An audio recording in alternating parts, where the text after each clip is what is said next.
கண்ணிறைந்த பெருமாள் கோவில். புதுக்கோட்டை மாவட்டம் மலையடிப்பட்டி என்னும் இடத்தில் கண்ணிறைந்த பெருமாள் திருக்கோயில் அமைந்துள்ளது.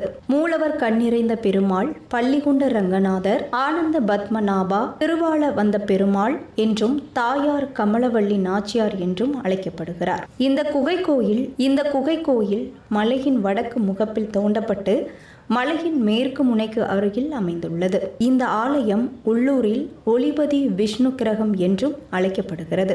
மலையடிப்பட்டியில் வகீஸ்வரமுடையார் கோயில் மற்றும் கண்ணிறைந்த பெருமாள் கோயில் என்று 2 கோயில்கள் உள்ளன.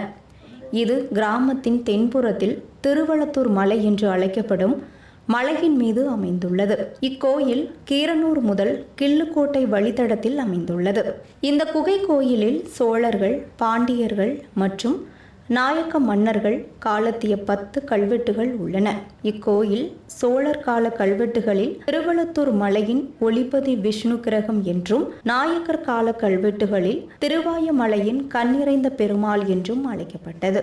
கமலவள்ளி நாச்சியார் சந்நிதியின் ஓரத்தில் காணப்படும் சுபகிரி ஆண்டு ஐப்பசி 10ஆம் ஆண்டு கல்வெட்டில் தென்மாவூரைச் சேர்ந்த செல்ல பொக்கனின் மகன் மங்கந்தேன் கொண்டான் என்ற அரையன் அம்மன் சந்நிதியை கட்டியதாக குறிப்பிடப்பட்டுள்ளது. திவாகர முனிவர் தனது இழந்த சக்திகளை இங்கே திரும்ப பெற்றார். புராணத்தின்படி திவாகர முனிவர் இந்திரயுத்மனின் யாகத்தை சீர்குலைக்க முயன்றார். அவரது ஆணவமான நடத்தைக்காக அவர் தனது சக்திகளை இழக்கும்படி சபிக்கப்பட்டார். இழந்த சக்திகளை மீட்பதற்காக இத்தலத்திற்கு வந்து தவம் செய்ததாக கூறப்படுகிறது.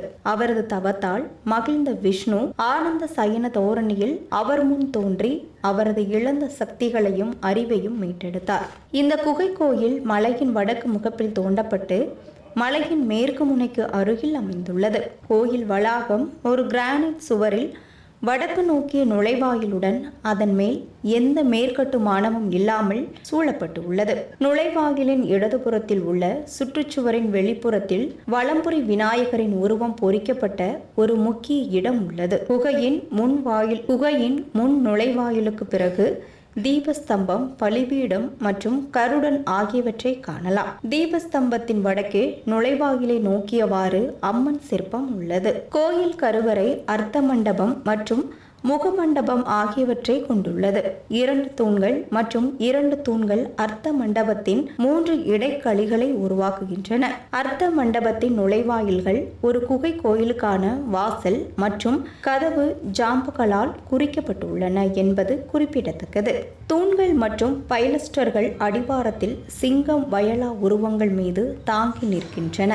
இந்த சிங்கம், வயல உருவங்கள் அவற்றின் ஒரு மூட்டு மேலே உயர்த்தப்பட்ட நிலையில் அமர்ந்திருக்கும். அர்த்த மண்டபத்தின் கூரை விஷ்ணுவின் அவதாரங்கள் வரையப்பட்டு உள்ளது. இருபுறமும் மீதமுள்ள பகுதியின் இடைவெளியில் உருவாகும் இடங்கள் துவாரபாலகர்களை கொண்டிருக்கின்றன. துவாரபாலகர்கள் 2 ஆயுதம் ஏந்தியவர்கள். ஒரு கை அவர்களின் இடுப்பில் தங்கியுள்ளது, மற்றொரு கை தாமரையை பிடித்துள்ளது. 2 உருவங்களும் அலங்காரத்திலும் தோரணையிலும் கிட்டத்தட்ட ஒரே மாதிரியானவை. ஒரு முக்காடு போட்ட பாம்பு அவர்களின் தோள்களுக்கு மேல் காட்டப்பட்டு உள்ளது. மேற்கு துவாரபாலாவின் தலைக்கவசத்தில் சங்கு முகடு உள்ளது. கிழக்கு துவாரபாலகனுக்கு ஒரு சக்கர முகடு உள்ளது. இந்த துவாரபாலர்கள் அந்தந்த ஆயுத புருஷர்களை பிரதிநிதித்துவப்படுத்துகின்றனர்.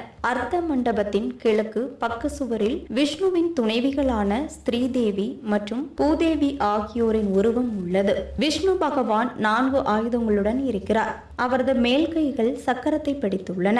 கீழ் வலது கை அபயஹஸ்தத்தை காட்டுகிறது மற்றும் கீழ் இடது கை இடுப்பில் உள்ளது.